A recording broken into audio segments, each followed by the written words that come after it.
Welcome back friends. আজ আমি ইন্দু 2 সিরিজের বাকি এপিসোডগুলো এক্সপ্লেন করব। তো আপনারা যারা ইন্দু সিরিজের আগের এপিসোডগুলো দেখেননি তাদেরকে বলবো আমার আগের ভিডিওগুলো চেক আউট করে নিতে। তো সময় নষ্ট না করে শুরু করা যাক এই সিরিজের কাহিনী। 5th এপিসোডের শুরুতে ইন্দু তাদের ছাদের উপরে গিয়ে ওই সিগারেটগুলোর কথা ভাবছিল। তখনই মীর তার কাছে আসে আর তাকে বলে, আপনি তাড়াতাড়ি এই ঘর ছেড়ে চলে যান, আমার মনে হয় কেউ আমরাকে মারতে চাইছে। ইন্দু বলে ওঠে, আমাকে কে মারবে? আমি কার কি ক্ষতি করেছি? আর এখন আপনিও আমাকে ঘর ছেড়ে চলে যেতে বলছেন? একথায় মীর কোনো উত্তর না দিয়ে ওখান থেকে চলে যায়। ইন্দু যখন তার রুমে ফিরে আসে সে দেখে তার রুমে সুজাত বসে আছে। ইন্দু তাকে জিজ্ঞেস করে, আপনি এই রুমে কি করছেন? সুজাত তাকে বলে, ভাইয়ার মৃত্যু এই রুমেই হয়েছে না, তাই আপনার হয়তো এই রুমে থাকতে একটু অসুবিধা হবে। আপনি এক কাজ করুন, আপনি আমার রুমে গিয়ে শুয়ে পড়ুন, আমি না হলে আজ রাতটা এই রুমেই শুয়ে থাকবো। ইন্দু তাকে জিজ্ঞেস করে, তুমি পুলিশকে ডেকেছিলে কেন? আসলে তুমি কি চাও?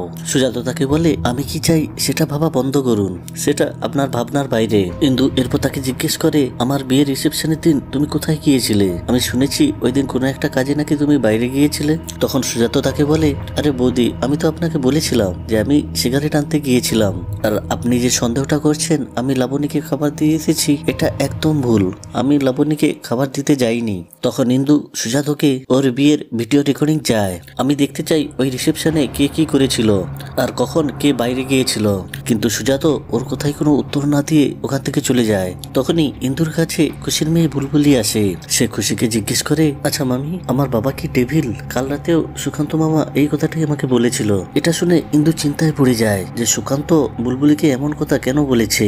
বুলবুলির বাবা কি সত্যি কোনো ডেভিল? পরের দিন সকালে পুলিশ আবার ওই বাড়িতে আসে। পুলিশ ইন্সপেক্টর বলে, পোস্টমর্টমে ধরা পড়েছে সুকান্তর মৃত্যু বিষাক্ত গ্যাসের জন্য হয়েছে। মানে অ্যাকচুয়ালি ও যে সিগারেটটা টানতো ওই সিগারেটের মধ্যে কেউ ধুতুরার পাউডার মিশিয়ে দিয়েছিল, আর ওই দিন সুকান্ত একটু বেশি সিগারেট খাওয়ার জন্য ওই বিষাক্ত গ্যাসের ডোজটা একটু বেশি হয়ে যায়, আর যার জন্য উনি মারা যান। মানে অ্যাকচুয়ালি ইন্দুর মনে যে সন্দেহটা ছিল সেটাই ঠিক হয়, কিন্তু কথা হলো কে সুকান্তর এই সিগারেটে বিষাক্ত পাউডার মিশিয়েছিল। এরপর ওই পুলিশ অফিসার জিজ্ঞেস করে, আচ্ছা এই বাড়িতে কে কে স্মোক করে? তো সুজাত উত্তর দেয়, আমি, আমার ভাইয়া মীর, এই বাড়িতে কাজ করা এক কাকা, আর হ্যাঁ কালকে ইন্দু বৌদিও 1 প্যাকেট সিগারেট কিনেছিল। এটা শুনে সবাই তো খুব অবাক হয়ে যায়। ইন্দুর শাশুড়ি তো কাঁদতে কাঁদতে বলে, দেখেছেন সাহেব, এই বাড়ির বউরাও এখন ধূমপান করা শুরু করেছে। তখন ওই অফিসার তার কনস্টেবলকে বলে, পুরো ঘরের তল্লাশি নাও, যেখানে যেখানে সিগারেটের যা প্যাকেট পাবে আমার সামনে নিয়ে এসো। তো ইন্দুও এক লেডি কনস্টেবলকে তার রুমে নিয়ে গিয়ে তার সিগারেটের প্যাকেটটা দেয়, কিন্তু দেখা যায় যে তার প্যাকেটের সব সিগারেট গুলো গায়েব হয়ে গেছে, শুধু প্যাকেটে একটাই সিগারেট ছিল। আর ইন্দু ওই সিগারেটের গন্ধ শুনলে সেই গন্ধটা চিনতে পারে যে সুকান্ত সিগারেট থেকে ঠিক একই রকম গন্ধ বেরোতো। তো ইন্দু ওই পুলিশ ইন্সপেক্টরকে এই কথাটা বলে, কেউ আমার সিগারেটের প্যাকেটটা বদলে দিয়েছে, আমি যে সিগারেটের প্যাকেটটা কিনে এনেছিলাম সেটা এটা নয়। আর তার সন্দেহ হয় সুজাতর উপর, কারণ সুজাত কাল ইন্দু রুমে গিয়েছিল আর একমাত্র সুজাতই জানতো যে ইন্দু ওই দোকান থেকে সিগারেটের প্যাকেট কিনেছে। তখন সুজাতর বড় পাপা বলে ওঠে, না বৌমা, শুধু সুজাতর উপর সন্দেহ করাটা ঠিক হবে না, আমাদের এই কাজের মেয়ে সুন্দরী, ও তো তোমার রুমে গিয়েছিল, ও তো এই প্যাকেটটা চেঞ্জ করে দিতে পারে। তখনই খুশি ওর রুম থেকে ইন্সপেক্টরকে ডাকতে শুরু করে। ইন্সপেক্টর ওর কাছে গেলে সেই ইন্সপেক্টরকে কিছু বলতে চাইছিল, কিন্তু তখনই পুষিও ওখানে চলে আসে। পুষিকে ওখানে দেখে খুশি কোনো কথা না বলে আবার ফিরে যায়, সে তার দরজা বন্ধ করে দেয়। তখন পুষি ওই ইন্সপেক্টরের কাছে গিয়ে বলে, বৌদির কি এই বাড়িতে থাকাটা এখনো জরুরি? বৌদিকে মা একদম সহ্য করতে পারছে না। তখন ইন্সপেক্টর পুষিকে বলে, তোমার মা যদি ইন্দুকে ঘর থেকে বের করে দেয়, উল্টে তোমার মাই এখন ফাঁসবে। এই রহস্য যতদিন না সমাধান হয় ততদিন ইন্দু এই ঘরেই থাকবে। এরপর ইন্সপেক্টর ইন্দুর কাছে এসে বলে, এখন তো আমার মনে হচ্ছে এই সবকিছু আপনিই করছেন, ওই বিষাক্ত সিগারেটের প্যাকেটটা আপনার রুম থেকে পাওয়া গেল, এখন তো আমার আপনার উপরেই সন্দেহ হচ্ছে। যাই হোক, আরো কিছু প্রমাণ জোগাড় করে আমি আবার আসবো। এরপর পুষি সুন্দরীকে ডেকে সুজাত যে লিস্টটা বানিয়েছে সেই লিস্টের জিনিসগুলো আনতে বলে, কারণ আগামীকাল সুকান্তের শ্রাদ্ধের অনুষ্ঠান হবে। তো সুন্দরী ওই লিস্টটা আনার জন্য সুজাত রুমের দিকে যায়। তখনই তার সাথে ইন্দুর দেখা হয়। ইন্দু সুন্দরীর কাছে জানতে পারে এই বাড়িতে এইরকম বাজারের লিস্ট সুজাতই সবসময় বানায়, কিন্তু ইন্দু যখন এই ব্যাপারে সুজাতকে জিজ্ঞেস করেছিল তখন সে তাকে মিথ্যে বলেছিল যে আমার হ্যান্ডরাইটিং ভালো নয় বলে আমি সবসময় টাইপ করে দিই। ইন্দু সন্দেহ করে যে সুজাত তার হ্যান্ডরাইটিং কেন ইন্দুর কাছ থেকে লুকোচ্ছে। সুন্দরীকে বলে, ওই লিস্টটা নিয়ে এসে তুমি আগে আমাকে দেখাবে। অন্যদিকে সুজাত ফোন করে একটা লোককে ডাকে। আসলে এই লোকটা ওই দিন ইন্দু রিসেপশনের ভিডিও রেকর্ডিং করছিল। তো সুজাত ওর কাছ থেকে ওই বিয়ের অনুষ্ঠানের সব ফটো আর ভিডিও ফুটেজ গুলো হাসিল করে নেয়। সে ওই লোকটাকে আরো বলে, আমার পরিবারে কেউ এসে তোমাকে যদি ওই বিয়ের অনুষ্ঠানের কোনো ফটো বা ভিডিও চায় তুমি সাফ মানা করে দেবে, তুমি বলবে যে ওগুলো নষ্ট হয়ে গেছে। অন্যদিকে সুজাতর বড় পাপা ইন্দুকে তার রুমে ডেকে এনে বলে, মা তুমি এবার সুকান্তর বিজনেসটা দেখা শুরু করো। মীর তো সবসময় এই অপেক্ষায় আছে কবে সেই বিজনেসে ঢুকতে পারবে। তখন ইন্দু বুঝতে পারে যে এই জন্যই মীর কাল রাতে তাকে এই কথাটা বলেছিল যে তুমি এই ঘর থেকে চলে যাও যাতে সেই বিজনেসে ঢুকতে পারে। এরপর বড় পাপা আরো বলে, তুমি যদি এই বিজনেসের ব্যাপারে কিছু জানতে চাও তাহলে তুমি সুকান্তর সেক্রেটারির সাথে কথা বলো। ও একবার আমাদের বাড়িতে এসেছিল, লাবণীর সাথে ওর কোথাও হয়েছিল, আর কিছুদিন ধরে ওকে আমাদের বাড়ির আশেপাশে ঘুরঘুর করতে দেখছি। এটা শুনে ইন্দু অবাক হয়ে যায় যে সুকান্ত যে সেক্রেটারি ছিল সে তোকে কোনোদিন বলেনি। তার সামনে যে মেয়েটা এসেছিল হয়তো সেই সুকান্ত সেক্রেটারি, বা তার বোনের কাছে যে মেয়েটা গিয়েছিল হয়তো সেই ওই সুকান্ত সেক্রেটারি হবে। তো ইন্দু তার বড় পাপাকে বলে, এরপর যখন আপনি ওই সেক্রেটারিকে দেখতে পাবেন আপনি আমাকে একটু বলবেন। কিছুক্ষণ পর সুন্দরী ওই লিস্টটা নিয়ে আসে, মানে সুজাতর হাতের লেখা ওই বাজারের লিস্ট। কিন্তু ওই লিস্টটা ভালোভাবে চেক করলে দেখে এটা তো সেই হাতের অক্ষর নয় যেটা তার বোন মিনির বিয়ের আমন্ত্রণ কার্ডের পিছনে ছিল। কিন্তু সে অবাক হয়ে যায়, তাহলে সুজাত তার হ্যান্ডরাইটিং কেন ইন্দুর কাছে লুকিয়েছিল। তো সে সুন্দরীকেও বলে, তুমি বাড়ির বাইরে একটু নজর রাখো, ওই মেয়েটাকে যদি আবার দেখতে পাও আমাকে একটু বলবে। সুজাত জানতে পারে যে তার লিস্টটা তার বৌদি চেক করছিল। তো সে তার বৌদিকে একটু বকা দিয়ে বলে, আপনি আমার জিনিসগুলো এইভাবে চেক করবেন না, এটা আমার আত্মসম্মানে লাগে। তখন ইন্দু তাকে বলে, আপনিই তো আমাকে মিসলিড করছেন, সেদিন কেন আপনার হ্যান্ডরাইটিং আমার কাছ থেকে লুকোলেন, সেটার কি উদ্দেশ্য ছিল? আপনি কি সিগারেটের প্যাকেটটা বদলিয়েছেন? তখন সুজাত বলে ওঠে, হ্যাঁ আমি ওকে আমার নিজের হাতে সাজা দিতে চাই। ইন্দু অবাক হয়ে বলে, সাজা? আপনি কাকে সাজা দিতে চান? কিন্তু সুজাত এই কথার কোনো উত্তর না দিয়ে ওখান থেকে চলে যায়। রাতে ইন্দু ছাদে গিয়ে যখন এই ব্যাপারে ভাবছিল তখন হঠাৎ সেখানে সুজাতও চলে আসে। সে তার ল্যাপটপ অন করে ইন্দুর বিয়ের অনুষ্ঠানের ভিডিও রেকর্ডিং গুলো দেখছিল। তো ইন্দু এটা দেখে নেয়, সে ভাবে যে এত রাতে সুজাত লুকিয়ে লুকিয়ে কি দেখছে। সে যখন সুজাতর কাছে যায় সুজাত ভয়ে তাড়াতাড়ি তার ল্যাপটপটা বন্ধ করে দেয়, ইন্দুকে দেখায় না যে সে কি দেখছিল। আর সে তার বৌদিকে কোন রকম বাহানা দিয়ে ওখান থেকে চলে যায়। পরের দিন সুকান্তের শ্রাদ্ধ অনুষ্ঠান শুরু হয়। সবাই যখন ওই শ্রাদ্ধে ব্যস্ত ছিল তখন খুশির মেয়ে বুলবুলি আবার ইন্দুর কাছে এসে ওই একই কথা জিজ্ঞেস করে যে আমার বাবা কি সত্যি একটা ডেভিল ছিল? কিন্তু মামি এটা কেমন করে হলো? আমার মা এঞ্জেল কিন্তু আমার বাবা একজন ডেভিল। ইন্দু ভাবতে থাকে যে এই ছোট্ট মেয়েটার মাথায় এসব কে বোঝাচ্ছে, আর সে ওই মেয়েটাকে কেন ভুলভাল বোঝাচ্ছে। ইন্দু এই ব্যাপারটা জানার জন্য কিছু খাবার নিয়ে খুশির কাছে আসে। সে খুশিকে তার শ্বশুর বাড়ির ব্যাপারে জিজ্ঞেস করে। খুশি বিড়বিড় করে বলে, কেউই ভালো নয়, সবাই একরকম, আর তুমি আমাকে এত প্রশ্ন জিজ্ঞেস করো না, যে সত্যিটা জানতে পারবে তাকেই মেরে ফেলবে।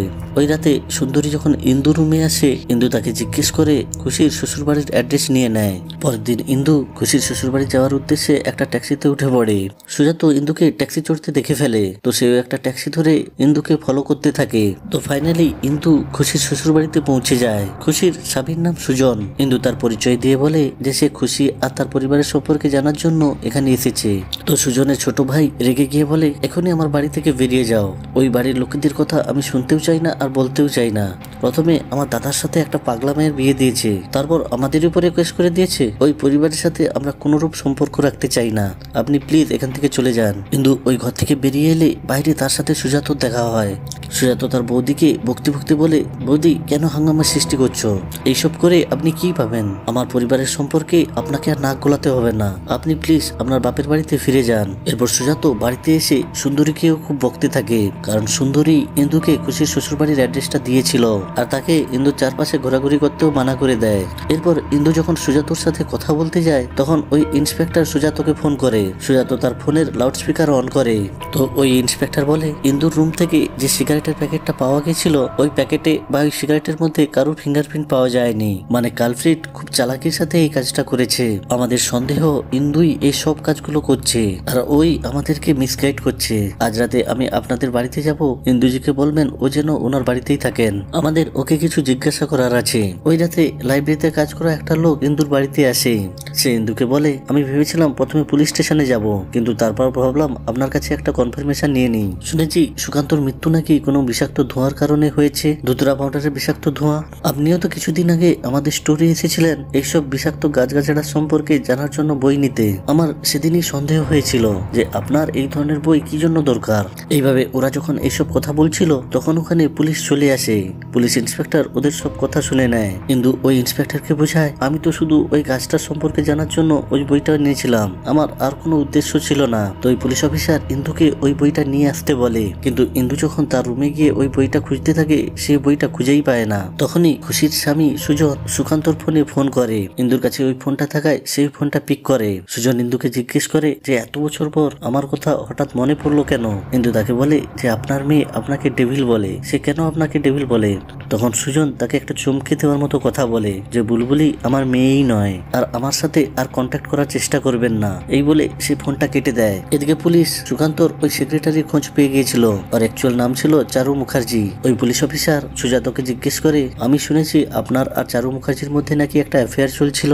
ওই অফিসেই আমি আরো একটা কথা শুনেছি যে চারু মুখার্জির সাথে আসলে সুজাত নয়, সুকান্তর সাথে অ্যাফেয়ার চলছিল। এই দুটোর মধ্যে সত্যি কোনটা? সুজাতজি আপনি এই প্রশ্নের উত্তর দিন। সুজাত তখন বলে আমার সম্পর্কে যে কথাগুলো রটেছে এগুলো শুধু একটা রটনা, এমন কিছুই ছিল না। আর ভাইয়ের ব্যাপারে আমি বলতে পারবো না। ইন্দু এটা শুনে অবাক হয়ে যায়। সে সুজাতকে জিজ্ঞেস করে বুলবুলির আসল বাবা কে? পুষিও ওই রুমের বাইরে দরজার আড়ালে দাঁড়িয়ে ওদের সব কথাগুলো শুনছিল। সে ইন্দুর এই প্রশ্নে খুব অবাক হয়ে যায়। তাড়াতাড়ি সে খুশির রুমে এসে বলে ইন্দু তোর শ্বশুর বাড়িতে গিয়েছিল, এই বাড়ির সব রহস্য সে জেনে যাবে। খুশি তখন বিড়বিড় করে বলে আমি ওই ভালো মেয়েটাকে এই ঘর থেকে বের করে দেবো, না হলে ওকে ওরা মেরে ফেলবে। এদিকে ইন্দু যখন রুম থেকে বেরিয়ে আসে সে বুঝতে পারে যে এই রুমের বাইরে দরজার আড়ালে দাঁড়িয়ে কেউ তাদের কথা শুনছিল, কারণ ওর মেঝেতে চা পড়েছিল। সে এই ব্যাপারে সুন্দরীকে জিজ্ঞেস করলে সুন্দরী বলে এখনই খুশি দিদিমণির রুমে গিয়েছে। এটা শুনে ইন্দু তাড়াতাড়ি খুশির রুমের দিকে যায়, কিন্তু সে দেখে যে খুশির রুমে খুশি নেই, পুষি দাঁড়িয়েছিল। সে পুষির সাথে যখন কিছু কথা বলতেই যাচ্ছিল তখনই পিছন থেকে খুশি তার বাক্স দিয়ে ইন্দুর মাথায় জোরে আঘাত করে আর তাকে ওখানেই অজ্ঞান করে দেয়। আর বিড়বিড় করে বলে তুই এখান থেকে পালিয়ে যা, এখানে থাকিস না, এখানে থাকলে তার ফল ভালো হবে না। কিছুক্ষণ পর ডাক্তার ওখানে এসে ইন্দুর সেবা শুশ্রূষা করে। পুলিশ অফিসার ইন্দুকে জিজ্ঞেস করে যে কে আপনার মাথায় আঘাত করেছে। ইন্দু জানতো যে খুশি তার মাথায় আঘাত করেছে, কিন্তু সে পুলিশ ইন্সপেক্টরকে মিথ্যে কথা বলে যে আমি ওকে দেখতে পাইনি যে কে আমাকে আঘাত করেছে। পুষিও মিথ্যা কথা বলে যে আমি ওকে ঠিক মতো দেখতে পাইনি কারণ অন্ধকার ছিল। এই সুযোগে মীরার পুষি ইন্সপেক্টরকে বোঝাতে থাকে যে বৌদির এখানে থাকাটা ঠিক হবে না, এখন বৌদির বাপের বাড়ি চলে যাওয়া উচিত। কিন্তু ইন্দুও জেদ ধরে থাকে যতদিন না এই রহস্যের সমাধান হচ্ছে সে এই বাড়িতেই থাকবে। তো ইন্সপেক্টর সুজাতকে এক কোণে নিয়ে এসে ইন্দুর একটু খেয়াল রাখতে বলে, কারণ হামলাকারী ইন্দুর উপর আবার হামলা করতে পারে। এরপর ইন্দুর রুমে ইন্দু আর পুষি যখন থাকে পুষি তার বৌদিকে বলে বৌদি তুমি কেন এখান থেকে যাচ্ছ না, এখানে তোমাকে কেউ মেরে ফেলতে চাইছে। তখন ইন্দু পুষিকে বলে আমি জানি আমার মাথায় কে আঘাত করেছে। খুশির বাক্সের আওয়াজ শুনেই আমি বুঝতে পেরেছি ওটা খুশি ছিল। তখন পুষি ইন্দুকে বলে আমি আর খুশি দিদি কতবার তোমাকে বের করবার চেষ্টা করছি, কিন্তু তুমি কিছুতেই এ ঘর থেকে বের হচ্ছ না। এরপর পুষি কিছু সত্যি কথা ইন্দুকে বলে। আসলে সে কোনোদিন চাইতো না যে ইন্দুর সাথে তার বড় ভাই সুকান্তর বিয়ে হোক। পুষি আর খুশি মিলে অনেকবারই সুকান্তর বিয়ে ভেঙেছে। মেয়ের বাড়িতে কিছু না কিছু পাঠিয়ে তারা ওদেরকে ভয় দেখিয়ে এই বিয়ে ভাঙতে বাধ্য করেছে। আর ঘরে প্রবেশ করার সময় ওই আলতার চলে লঙ্কার গুঁড়ো পুষি মিশিয়েছিল। আর পুষি ওই সূঁচটা ইন্দুকে গিফট হিসেবে পাঠিয়েছিল যাতে এসব দেখে ইন্দু ভয় পেয়ে যায় আর সে এই বাড়ি ছেড়ে চলে যায়। তখন ইন্দু পিসুকে বলে ঘরের বাইরে তুমি কি ওই সূঁচটা তাহলে লুকিয়ে রেখেছিলে যাতে আমি আমার পায়ে চোট পাই? পুষি বলে না, ওই সূঁচটা আমি রাখিনি, আমি শুধু সূঁচটা তোমাকে গিফট করে পাঠিয়েছিলাম। তখন ইন্দু তাকে জিজ্ঞেস করে তুমি কি আমার বোন মিলিকে আমার বিয়েতে ইনভাইট করেছিলে? পুষি বলে না, এই কাজটাও আমি করিনি, আমার আর খুশি দিদির একটাই উদ্দেশ্য ছিল যাতে তুমি এই বাড়িতে না আসো, আমাদের আর কোনো উদ্দেশ্য ছিল না। আর ওই রাতেও পুষি জেনে শুনেই চিৎকার করেছিল যেন কেউ ওকে মারতে এসেছে, যদিও সত্যিকারে ওখানে কেউ ছিল না। এসব জানার পর ইন্দু পুষিকে জিজ্ঞেস করে তোমরা এসব কেন করছো, এসব করে তোমাদের কি লাভ? তখন পুষি ইন্দুকে বলে এত প্রশ্ন করো না বৌদি, ঘরের সবকিছু রহস্য জানতে চেয়েও না, যত কম জানবে ততই তোমার পক্ষে ভালো। এইভাবে পুষি ইন্দুর একটা প্রশ্নেরও উত্তর দেয় না।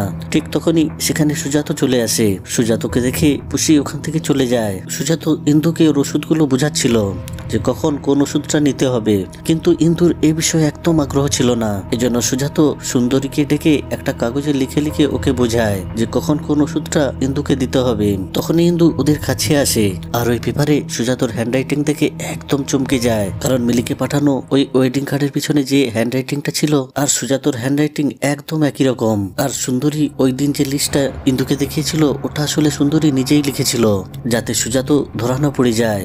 সুজাত ধরা পড়ে ইন্দুকে বলে, বৌদি আমি তোমার বোনকে ডাকতে চাইছিলাম না, আমি তো শুধু ওর বর অঞ্জনকে ডাকতে চেয়েছিলাম, যাতে ভাইয়াও জানতে পারে যে তোমার আর অঞ্জনের মধ্যে একটা চক্কর চলছিল। এটা শুনে ইন্দু অবাক হয়ে যায়। সে সুজাতকে বলে, তার মানে তুমি ওই সিগারেটের প্যাকেটটা পাল্টিয়েছিলে, তুমি তোমার ভাইকে খুন করেছো? সুজাত বলে, না বৌদি, আমি আমার ভাইয়াকে মারতে চাইনি, আমি তো ওকে খুব কষ্ট দিতে চেয়েছিলাম, ওকে এতটা যন্ত্রণা দিতে চেয়েছিলাম যাতে ও সারা জীবন ঘুটঘুটকে কাঁদে, কিন্তু দুর্ভাগ্যবশত ও মারা যায়। এইভাবে ওরা যখন কথা বলছিল তখন ওরা হঠাৎ নিচ থেকে একটা চিৎকার শুনতে পায় যে সবাই নিচে চলে আসো, এই দেখো এখানে কি হয়েছে।